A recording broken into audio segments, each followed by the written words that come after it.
Gusto niyo ba magkaroon ng pinagpalang buhay? And all of you answered yes. Hindi man lahat nagsalita, pero lahat tumango. As sinabi nila, yes, Pastor, I want to have a blessed life. Pero ang malaking tanong, if we want to have a good and blessed life, how can we have that blessed lives? Kasi minsan kaya hindi natin makuha yung pinagpalang buhay because we have a wrong definition of what a blessed life mean. Ano nga bang ibig sabihin kapag sinabi mong ikaw ay merong pinagpalang buhay? Kasi ang pagkakaroon ng blessed life is more than just a gift of material things. Hindi porket meron tayong mga material na mga bagay na hindi naman laging masama as long as you don't idolize these things, ay hindi ibig sabihin noon na automatic tayong merong blessed life. Everybody say amen. Ibig sabihin, yung buhay na kasama si Kristo, yun pa lang, pinagpalang buhay na. Hindi na natin kailangan ang material na bagay, at kung hindi man loobin ng Lord na magkaroon tayo ng mga bagay na ito, ang sabi ng scripture mga kapatid, if I am in Christ, I'm already living a blessed life. Everybody say, I am living a blessed life if I am in Christ. Amen? Sa mundo, pananaw ng mundo, kailangan mag-work hard ka, mag-strive ka, para ikaw ay magkaroon ng pinagpalang buhay. Pero ang sabi ng ating Panginoong Yesus, ang blessed life is not something that you work for. It is not something that you buy. It's not something that you will achieve. It is not something that you will fulfill. Ang tunay na pinagpalang buhay is something that you should find and receive. Hanapin at tanggapin. Bakit tanggapin? Kasi binigay na ng Panginoon. Pinagbayaran na ni Kristo, kailangan mo na lang tanggapin, at dahil sinabi ng scripture na seek the kingdom of God, sometimes hindi natin makita, so we have to seek it. Ang sabi naman ng scripture sa Matthew chapter 7 verse 7, seek and you will find. Ang kingdom naman ng Panginoon hindi nakikipagtaguan sa atin. As long as meron kang desire na hanapin ito, as long as nagnanais ka na mahanap ang kalooban ng Panginoon at ang kaharian ng ating Panginoon, ipinangako naman niya na matatagpuan mo. But only those who are eager, may desire na hanapin ito, will find it. Everybody say, seek and you will find. So let's define what the kingdom is. Everybody say kingdom. Ano bang ibig sabihin ng kingdom? A kingdom is influenced by the mind of the king. It's not influenced by the legislation of the group of lawmakers. Ibig sabihin, ang kaharian pala, hindi ito naiimpluwensyahan ng mga mambabatas. Ang kaharian ay impluwensya ng kaisipan ng hari. Kaya nga, kingdom. Everybody say kingdom. Eh, sabi nga nila, marami sa atin, tinawag ng Lord to be part of the kingdom, pero maraming kingdom. We don't have the idea of it. Ignorant tayo sa kingdom, kaya mayroon tayong kingdom.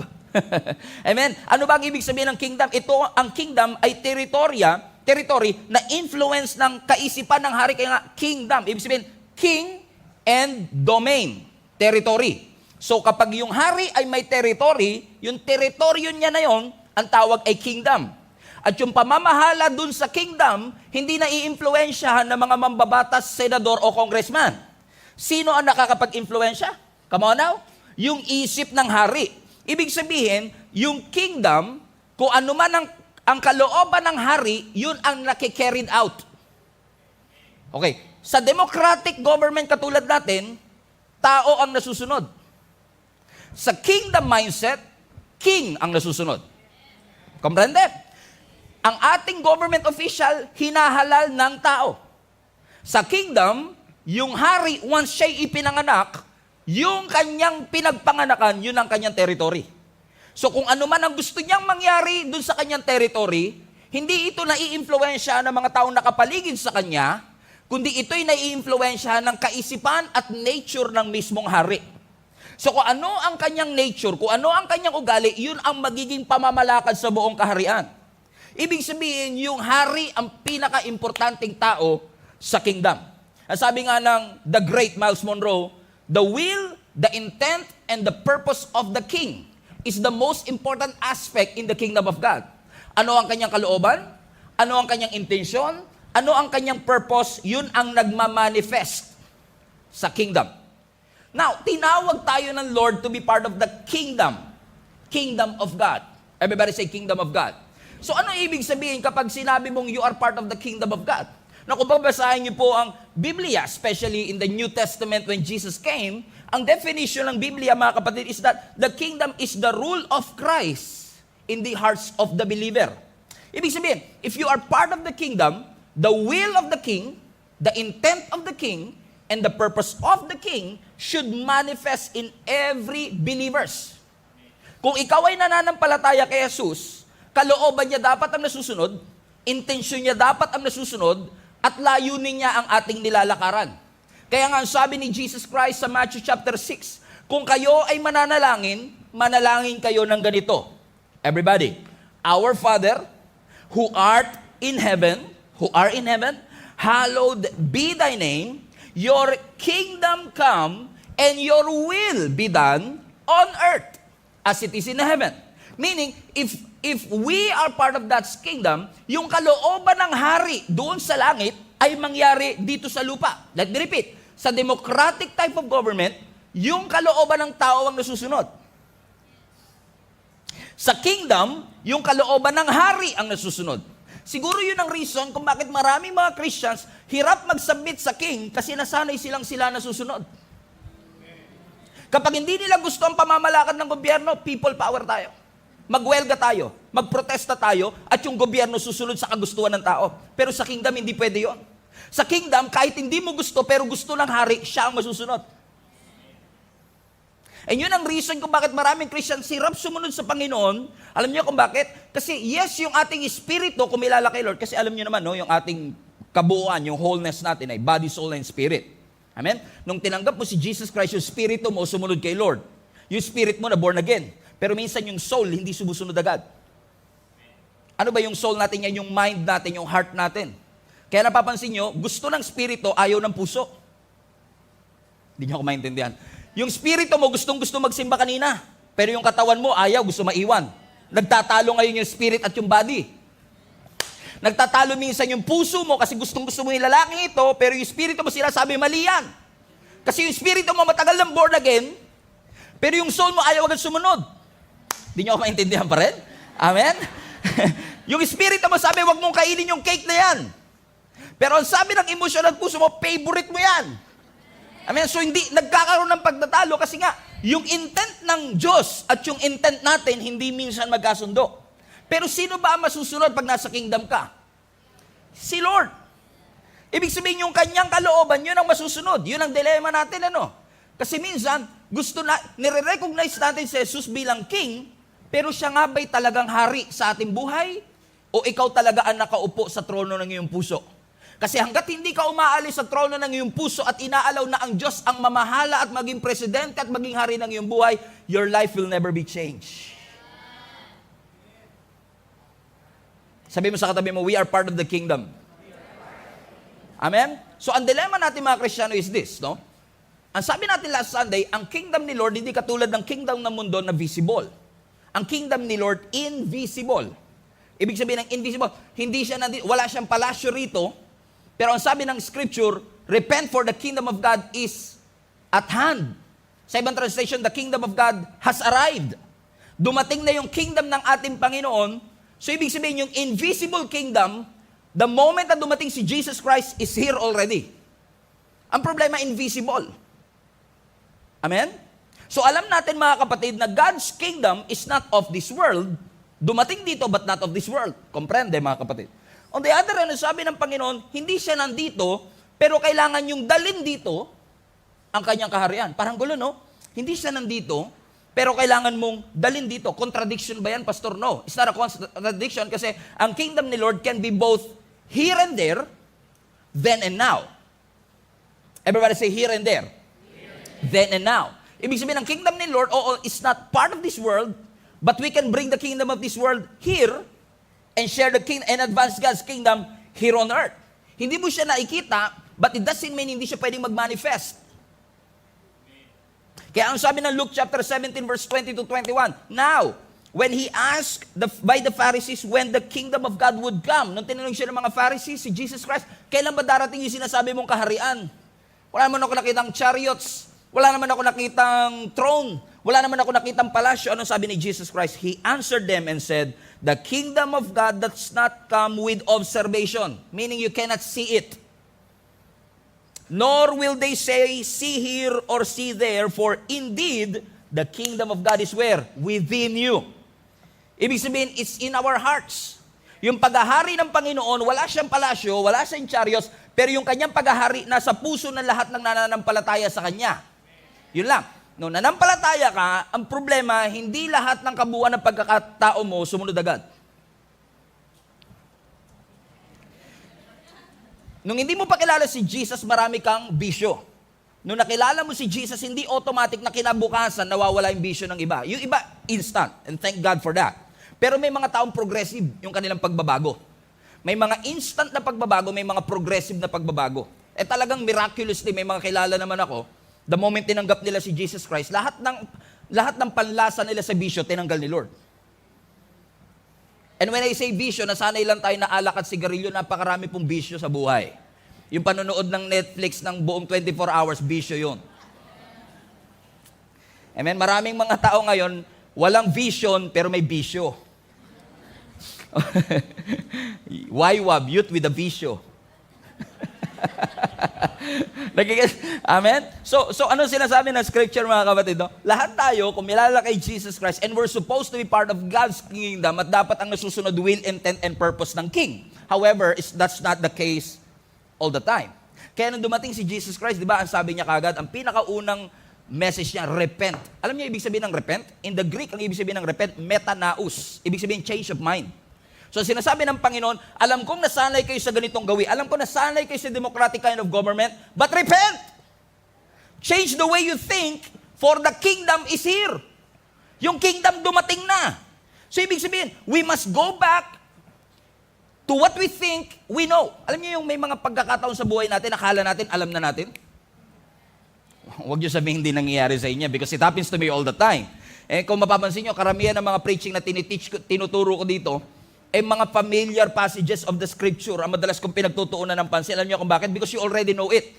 At sina-challenge natin kung anong alam mo, magugulat ka, tagal ko nang alam yung istorya na yun, hindi ko nakita yun ah. Because you have to challenge what you know. And when God says, repent for the kingdom of God is here, sabi niya sa mga Pharisees, Sadducees, sa lahat ng mga tao, alam niyo na ang Bible, kabisado niyo ito, lahat ng 630 commandments, but repent, you must challenge what you know. Because when you challenge what you think you know, you will have the full revelation of the kingdom of God. Na magugulat ka, akala mo, alam mo na, pero ang totoo, hindi pa pala. Amen ba mga kapatid? Kasi the only way for us to be free and experience the fullness of who He is for us to experience the kingdom of God. Amen? Amen po ba? Kaya sabi, repent, magbago. Minsan may nagsabi sa akin, Pastor, ako, hindi ko naman kailangan magbago kasi minsan I was talking in the lines of all of us are a slave to sin. How many of you believe that lahat tayo alipin ng kasalanan? Well, this guy na nakausap ko, sabi niya, hindi ako alipin ng kasalanan. I chose to sin.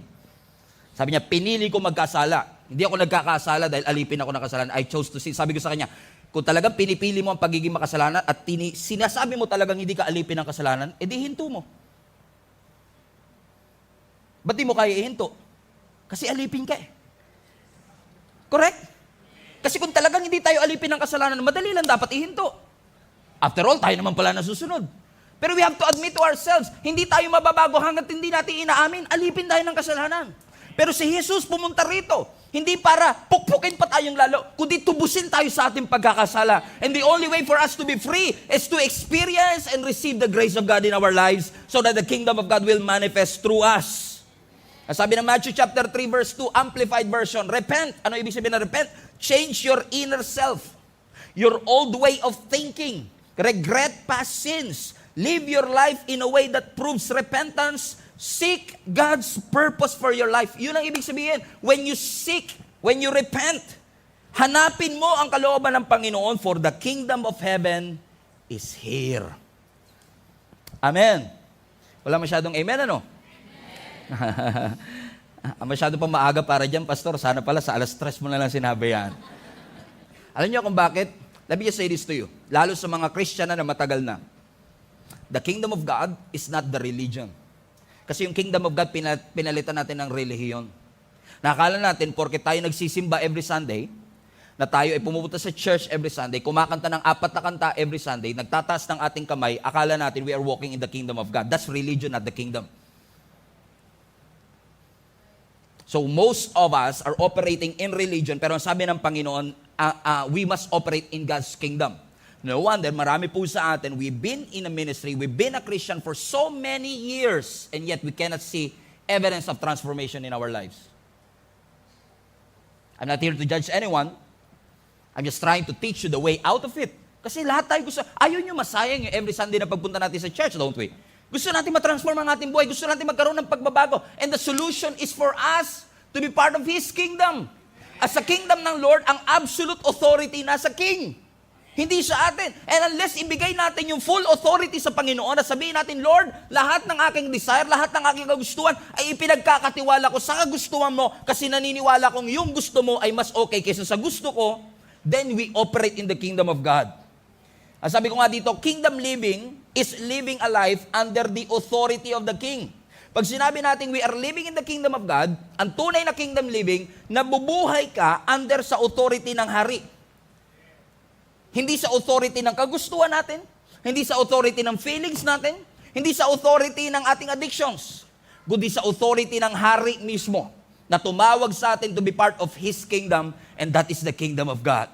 Kaya ang sabi ng text natin sa Matthew chapter 6 verse 33, but seek first the kingdom and His righteousness, and all these things will be added and given to you as well. Everybody say amen. This might be the last time you would say amen. Everybody say amen. Seek the kingdom and His righteousness. Pansin nyo, no? Lagi mo, His kingdom. Ibig sabihin, seek first His territory, because the kingdom of God is God's territory. His righteousness, ibig sabihin, His standards.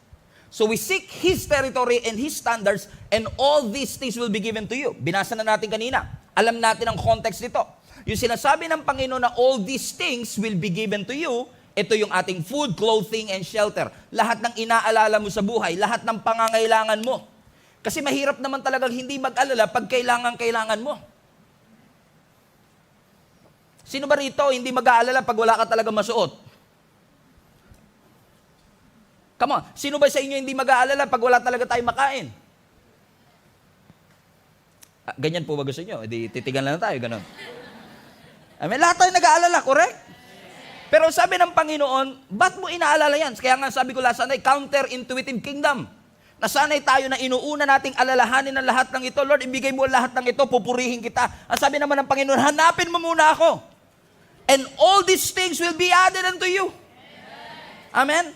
So ibig sabihin, you don't just observe yourself as part of the kingdom, but also submitting your standards to His standards. Kasi balik mo nga anak, hindi sinabi ditong seek first the kingdom or His righteousness.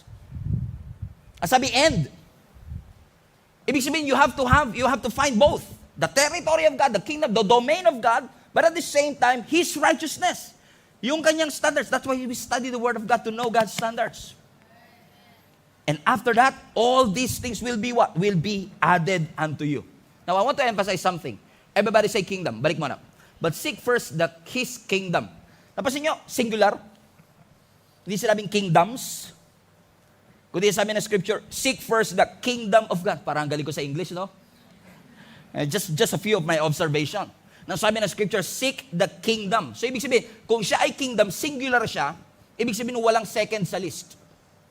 Walang number 2, walang number 3. Nag-iisa. Hanapin mo yung kingdom. Kasi tayo minsan, hanapin ko yung kingdom and then career. And then what I want. Sabi ng Lord, seek the kingdom. Ibig sabihin, in God's kingdom, you have to find that singular kingdom. No second. Walang pangalawa sa listahan. Alam niyo kung bakit? Kasi when you operate in the kingdom, for example, if you are working in the kingdom. Kung ikaw ay nanay, you are parenting in the kingdom. Kung ikaw ay nag-aaral, you are studying in the kingdom. You do it for the kingdom. Pag hinanap mo yung kingdom, hindi ka lang nagtatrabaho para sa sarili mo. You're working for the kingdom. Hindi ka lang nag-aaral for yourself, for your self-fulfillment. No, you are doing it for the kingdom. That's why sabi ng Panginoon, if you worry about such things, kaya ka nagtatrabaho para magkaroon ka ng mga bagay na gusto mo at kailangan mo, hindi masama yan, but seek the kingdom and operate in the kingdom. And all of these things will inevitably be given to you with no effort at all. Effortless, counterintuitive. Sa atin, kailangan mo paghirapan, pagsikapan, pero sabi ng Lord, hanapin mo. Spiritual ang hanapin mo, hindi natural. Eternal ang hanapin mo, hindi yung nandito sa mundo. Seek it. Everybody say seek. At pag sinabi mong seek, in the Greek, put it up, ang seek ay pursue. Explore. I-pursue. Hindi yung natagpuan ko, uy, nakita ko na. No, you have to pursue it. All the days of your life, you are looking for it. It's part of your life already. And when you seek and pursue and explore the kingdom of God, what will happen? You will live a life with authority. You will realize your destiny. Come on, somebody. Amen? Kaya ang mga Kristiyano, mga kapatid, nagro-rule. Nagre-reign. Nagahari. Hindi tayo ang pinagaharian. In fact, mga kapatid, yung kingdom, actually in this verse, is actually related to dominion na sinabi sa Genesis 1:26. Sabi ng Genesis 1:26, let us make man in our own image and in his own likeness. Let's give them dominion over the fish of the sea, over the birds of the air. Come on now, alam niyo yung verse na yun? Ang sinasabi yung dominion na yun is actually the same word with the kingdom. Alam niyo kung bakit? Kasi when you are part of God's kingdom, you are not just under the submission of the king, you have the authority to rule. You have the authority to reign. R-E-I-G-N. Hindi umulan, kundi maghari. You have the authority. Kayo lang yung sinabihan ko niya, hindi kayo na-excite kasi sanay kayo sa takot. Takot ako mag-reign. Takot ako maging boss. Takot ako maging manager. Kasi dapat kami lang ang sunod-sunuran sa kanila. No, mga kapatid, you are destined to reign.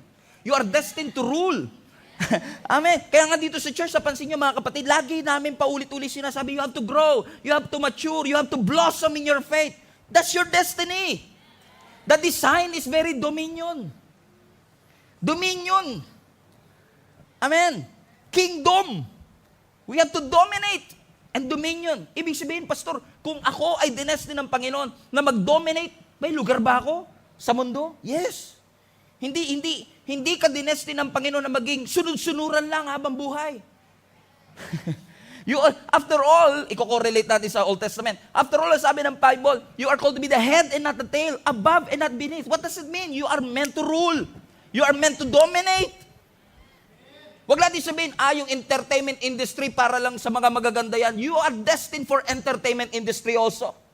You are meant to, wag natin i-exclude ang sarili natin, hayaan na natin sa kanila yung food industry. No, we are meant to rule in that industry. Kaya lang hindi nagre-reign at nagro-rule ang mga Kristiyano kasi takot tayo. Hindi natin nare-realize na meron tayong authority sa media, meron tayong authority sa entertainment industry, meron tayong authority sa production industry, meron tayong authority sa agriculture, education, lahat ng industry. You are meant to rule. You are meant to dominate. So let us dominate that. Hayaan natin na huwag tayo. Ano nyo mga kapatid, one day pinapanalangin ko, lahat kayo, magkaroon kayo ng sarili nyong business. Na ikaw ang may-ari. Ask me why. Kasi hanggat ikaw ang employee, naaapektuhan ka ng desisyon ng boss mo whether you like it or not. What if yung boss mo hindi Christian?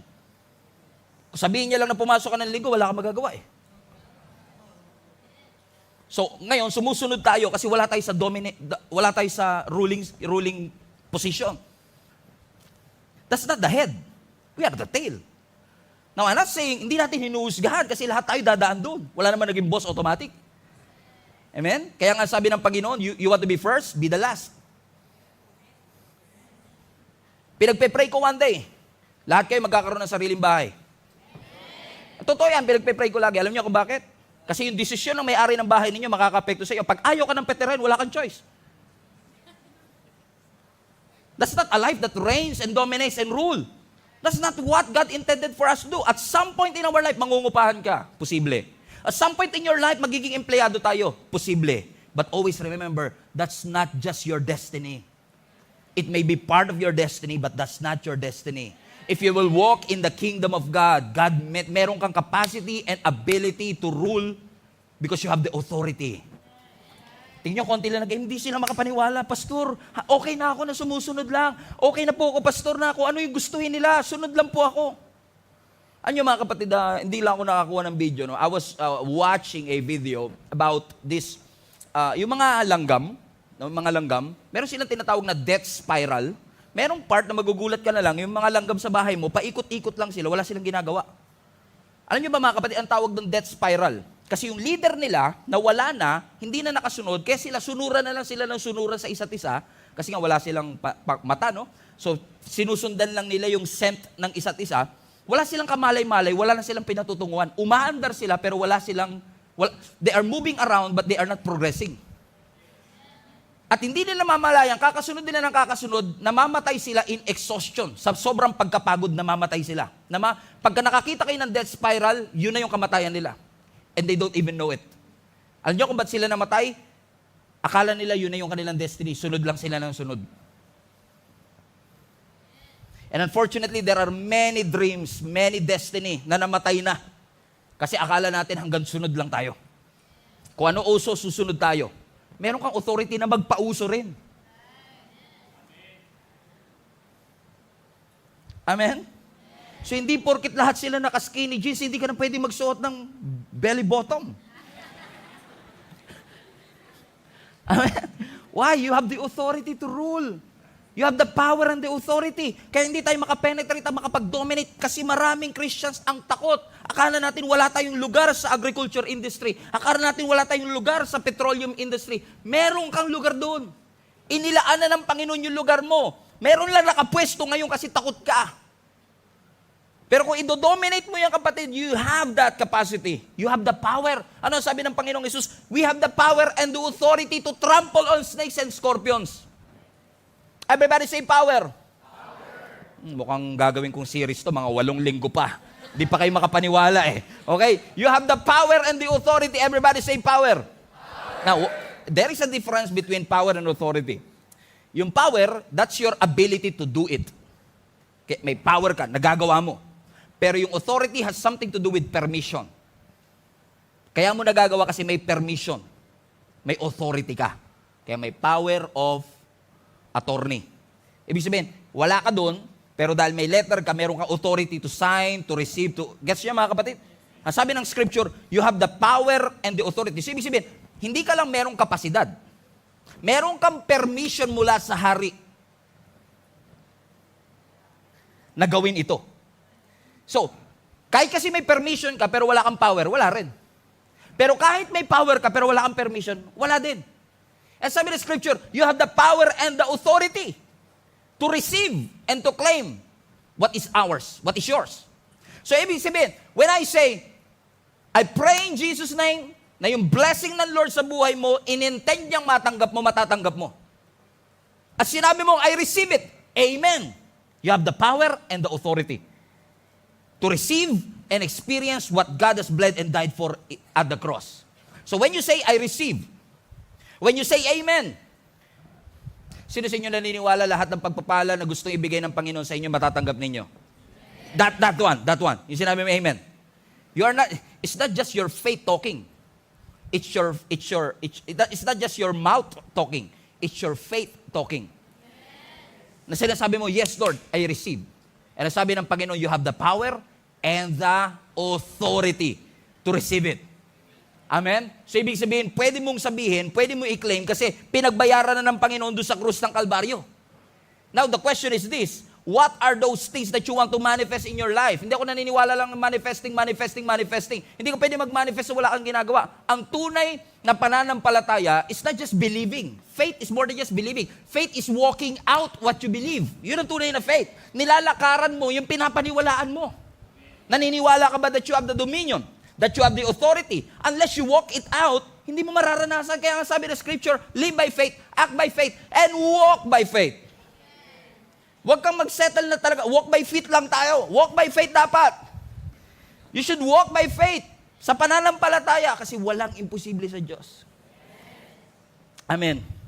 If you know my story, if you know our story, you would never imagine that at some point in my life, I would never imagine that at some point in my life, tatawagin ako ng Panginoon to speak to millions of people.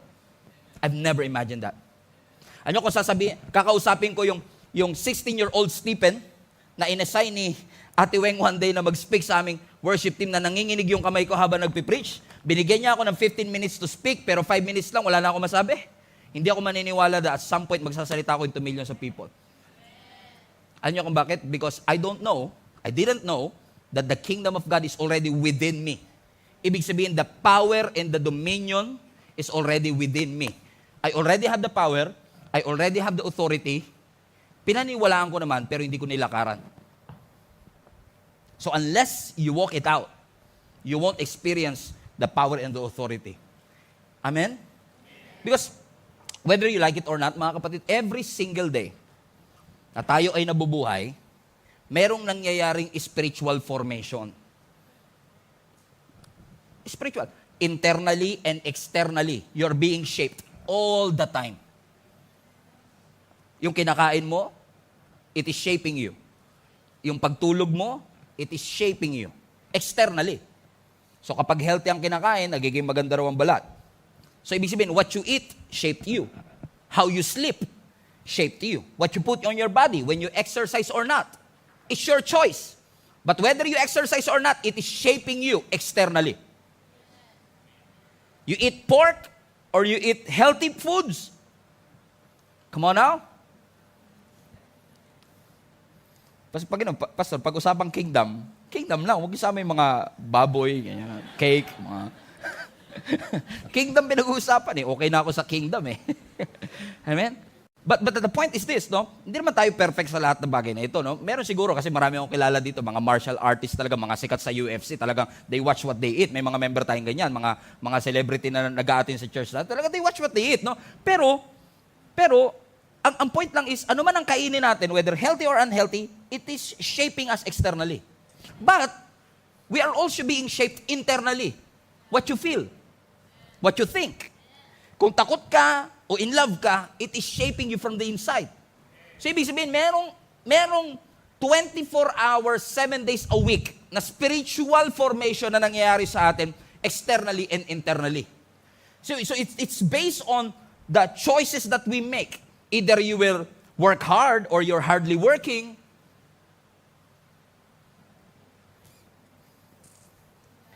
Just give it some time. You'll get it. Amen? Either you want to work or not to work, it is shaping your future. By purpose man or by accident, we are being shaped. Kaya minsan nagtanong sa akin, Pastor, sumunod naman ako kay Lord, pero ba't hindi na bago ang aking buhay? Kung hindi na bago ang buhay mo, nung sumunod ka kay Lord, baka hindi ka talaga sumusunod. Kasi I've never met anybody na sumunod talaga kay Lord, pero hindi na bago ang kanilang buhay.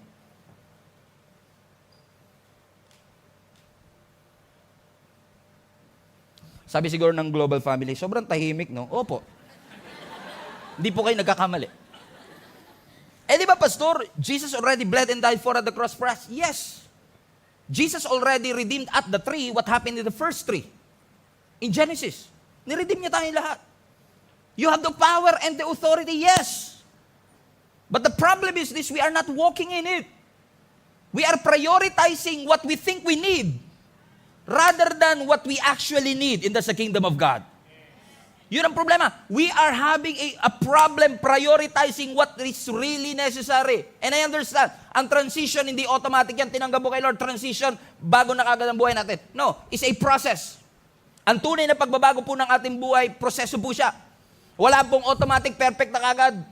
Pero ano sabi ng scripture? Balik natin yung Matthew 6:33. Seek first the kingdom and His righteousness, and all these things will be added or given to you. Everybody say added. So ang problema natin, mga kapatid, tanggalin mo yung highlight, anak. Papansin mo, mga kapatid, ang problema natin, gusto natin yung nasa huli. Ayaw natin yung nasa unahan. So pinagbabaliktad natin yung order. But sequence matter. Pag nagbobotones ka, kailangan tama yung unang botones mo or else lahat sablay na. Hindi nyo kailangan ng skyrocket science knowledge dyan para malaman na pag mali ang unang botones, mali na lahat. You cannot correct it. Kailangan i-correct mo sa una. Hanggat hindi tama yung una at hindi mo inuuna yung dapat nasa unahan, hindi maaayos ang buhay. So hindi maaayos ang buhay natin, kakahingi natin ng all these things hanggat hindi natin hinahanap ang kalooban ng Panginoon. Hanapin mo muna. Kaya nga mahirap siyang paniwalaan kasi nasanay tayo. Lord, bigay mo to. Lord, bigay mo to. Lord, gusto ko itong tanggapin. Sabi naman ng Lord, gusto kong ibigay. But you have to work on the sequence first. Seek His kingdom and all these things will be what? Everybody say added. So, karamihan sa atin, gusto natin ng addition, ayaw natin ng prioritization. Masarap kasi pakinggan, Lord, all these things will be added. Totoo naman, gusto lang Lord, kalooban ng Lord, He can and He will. Pero ang sabi ng Panginoon, you have to seek first. Because lahat tayo may priority. I'm not here to judge anybody, but build your life, not just on the dreams that is in front of you, but your purpose. Like ko po ito sinasabi, posible na marami po sa atin, kaya hindi natin maranasan yung fullness of God's blessing in our life. Kasi nakafocus tayo sa ating pangarap, nakalimutan natin yung ating purpose. Let me just tell you this, based on my experience, dreams can change. Dati ang pangarap ko, BMW black na 328 na kotse. Alam nyo ngayon, settled na ako. Sabi ko, nagbago na yun. Sabi ko, sige Lord, MUX. Kasi na-realize ko, hindi porkit ginusto mo, automatic magiging sa'yo. Hindi ko naman alam na kailangan mo mag-ipon. Hindi ko naman kailangan mo bayaran yung mga ganito. Na kailangan may mga may requirement. Kaya unti-unti bumaba na rin yung pangarap mo eh. Yung affordable na lang. Nagkikes nyo? Kasi sabi nga natin, hindi naman masamang mangarap. Oo, pero mahal to pa rin yung pangarap. Hindi masama. Libreng mangarap, pero pag tutuparin mo na, it will cost you something. And that dream will change. Minsan, pinangarap mo noon, sino sa inyo, pangarap nyo noong 2015, sabi nyo, wag na, hindi na ito mangyayari. Nung 21 ka pala, sabi mo, gusto ko talaga tall, dark, and handsome. Nung 31 ka na, tall, pwede na, tall. Kasi yung maputi, pwede namang ipadark yan eh. Babad ko lang yan sa dagat eh. Yung handsome, mukhang delikado na to. Okay? Siyempre, nagbabago rin tayo, di ba? So, tall na lang ngayon. Di ba? Napansin nyo, dreams can change. But your purpose will not. So, ang ipurso mo yung purpose mo, kapatid. The reason why you exist. So, the order and the sequence of your priority, it matters. The sequence of your priority, it matters. Sino ang nasa number 1 ng iyong prioritization sa ngayon?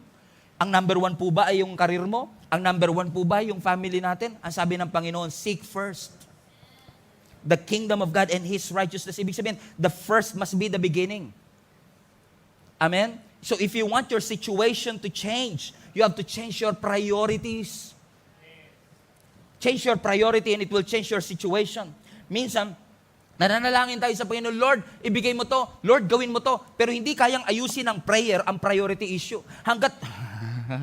Hanggat hindi mo inaayos ang priority, kahit anong pray mo, hindi mangyayari yan, kapatid. Amen. Walang imposible sa Panginoon. Pero ang sabi ng Panginoon, you have to follow the economy and the sequence that I have intended for you to follow. You are part of the kingdom of God. Amen? Alam niyo, hindi tayo against sa pagyaman. Pinagpipray ko nga, balang araw lahat tayo yumaman. Pero kung ang pagyaman natin is at the expense of our soul, ang sabi ng Panginoon mismo, how good is this? How good is it that you gain the whole world but forfeited your soul? Sabi ng Panginoon, pwedeng yumamang ka pero na-forfeit mo yung soul mo. Baliwala. You'll be full but not fulfilled. Yung success will not feel successful. Pero sabi ng Panginoon, just follow the order that I want you to follow and then you will see. Ano sabi ng Proverbs 23 verse 4-5? Do not wear yourself out trying to get rich. Huwag mo masyadong pagurin ang sarili mo sa pagpapakayaman. Be wise enough to know when to quit.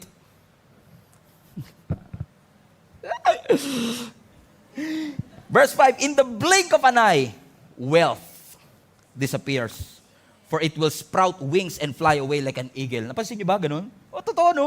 Kahit meron, yung nagkaroon ka ng 100,000 sa bank account, tutuwa ka, wow, parang feeling ko, yaman-yaman ko na, I can do whatever I want and I can buy whatever I want. Tapos nung nagulat ka, naging 2,000 na lang, nagtataka ka pa, saan napunta yun? Lumipad eh. Hindi mo rin alam kung bakit, di ba? Because wealth disappears. Sabi ng Panginoon tuloy, sabi ng Proverbs sa atin, Proverbs siya na, the wisest book, considered to be the book of wisdom. I was supposed to entitle this kingdom wisdom because we need wisdom in God's kingdom. Pero ang sinasabi ng scripture sa atin, huwag yung pagurin ng sarili nyo trying to get rich. Hindi yun ang main goal. Ang main goal, seek the kingdom. And the kingdom, ano kapag part ka ng kingdom, hindi papayag ang king na naghihirap yung kanyang kaharian. Kasi yung paghihirap ng kanyang kaharian will reflect the nature of the king. Kaya tapatin nyo, pagka part ka ng monarchy government, Halimbawa, sa Europe, sa Denmark, or sa London. Siyempre, kailangan ibabagay mo yung accent mo eh. Alam niyo ba, mga kapatid, if you are part of the kingdom, and yung mga taga-Denmark na global fam natin, kaya na-test to it, kasi may nakausap na ako na global fam natin from Denmark, ano yun, sabi niya mismo, lahat na lang dito binibigay ng gobyerno, kasi ayaw ng gobyerno may mahirap sa kanyang sinasakupan. King kasi. Hanggat may hari, hindi siya papayag na may mahirap sa kanyang sinasakupan. Eh, kung ang haring earthly, hindi niya pinapabayaan ang kanyang nasasakupan, what made you think na yung hari nating heavenly ay papabayaan tayo na naghihirap? Amen? Yun nga lang minsan, pinupurso natin yung blessing, nakakalimutan yun natin yung nagbe-bless mismo.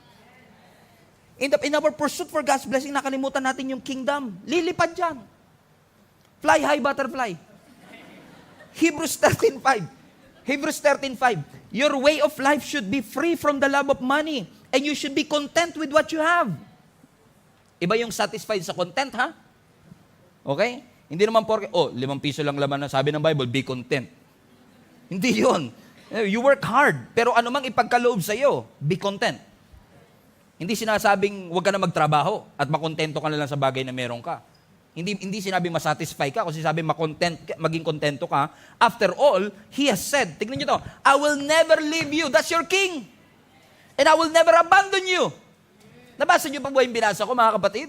Basahin niyo kung paano ko siya binasa uli. Ano yung sabi ng scripture? Your way of life, yung pamaraan mo ng pamumuhay, dapat free from the love of money. Huwag mong mahalin ang pera. Maging kontento ka sa bagay na meron ka. After all, sinabi ng Diyos, hindi ka niya iiwan at hindi ka niya pababayaan. So ano ang anchor natin para makontento sa buhay? Kasi nangako ang Diyos, nangako yung hari natin mismo na hindi niya tayo iiwan at hindi tayo pababayaan. Hindi ka niya iiwan. So why do you worry about such things? What you will eat, what you will wear. Ang sabi ng Panginoon, seek the kingdom first. And all these things that you worry about, it will be added to you. May kingdom ka na, meron ka pa nito. And I know sometimes, may mga pagkakataon sa buhay natin when we struggle, parang, Lord, nasan ka? When you look behind, asan ka, Lord? Sabi mo, you have my back. Pag tumingin ka sa harap, Lord, nasan ka? Ang sabi mo, you will lead the way. Because na paniwala po tayo ng isang kasinungalingan na porket tayo ay may Kristo sa ating puso, hindi na po tayo dadaan sa storms and shipwrecks. I will never ever lie to you. Tapos sasabihin ko sa inyong hindi kayo dadaan sa pagsubok. In fact, kung ano man yung pagsubok na pinagdadaanan nyo, there is a potential na meron pang mas matindi. Hindi ko nanakawin yung katotohanan na yon. Pero totoo din na nangako ang Panginoon. Sa kabila ng lahat ng ito, hindi niya tayo iiwan. Sabi niya, He will never leave us. He will never forsake us. Hindi niya sinabing, I will never give you problems. God did not promise us a problem-free life. Pero ipinangako niya that in the midst of troubles and worry, in the midst of anxiety and fear, sabi ng Panginoon, I will be with you. Go and make disciples of all nations, baptizing them in the name of the Father and of the Son and of the Holy Spirit, teaching them to obey what I have commanded you. For lo, hindi yan lolo, lo. Sabi niya, behold, I am with you always, even to the end of age. In fact, kung gusto mo talagang maranasan ang presensya ng Panginoon, sometimes you have to be in trouble for you to experience who He is. Kasi pag nasa trouble ka, mas matindi panalangin mo. Pag nasa trouble ka, para mas rinig na rinig mo ang Panginoon. Ang sabi ng Panginoon sa atin ngayon, He's giving us a solution, church. I know you've been worried about so many things. Naalala ko si Mary and Martha nung binisita sila ng ating Panginoong Yesus. Si Martha, busy-busy siya sa pagluluto, busy-busy siya sa paghahanda, busy-busy sa ministry, busy-busy sa gawain sa church. Pero si Mary, anong ginagawa niya? She was sitting at the feet of Jesus, leaning and gleaning to every word that Jesus is saying. Sabi ni Martha, Lord, pagalitan mo naman yung kapatid ko. Sabihan mo naman siya, tulungan niya ako dito. Nahihirapan na ako dito sa aking ginagawa. Walang mali sa ginagawa ni Martha. Pero ang sinasabi ng Panginoon, Martha, Martha, you are so worried and troubled about many things. But one thing, singular, one thing, the kingdom. One thing is necessary. And Mary did the right choice. He seek first the kingdom. He pursue God first. Huwag mo intindihin yan. All these things will be added to you. Wag kang magpanik na wala kang tinapay na mapapakain. I am the bread of life. Wag kang magpanik na wala kang mapapainom na tubig sa akin. I am the living water. Seek first the kingdom and His righteousness. Change your prioritization. Just try it out. Subukan mo lang. And you will see. You know, sometimes, ang ating spiritual journey ang nag-a-adjust sa ating mga ginagawa sa buhay. Pero ang challenge sa atin ng Panginoon ang challenge ng Lord sa atin for the past 2 weeks, subukan mong baguhin ang prioritization mo at unahin mo ang Panginoon. And all these things will be added unto you. Seek the kingdom and His righteousness, and all these things will be added.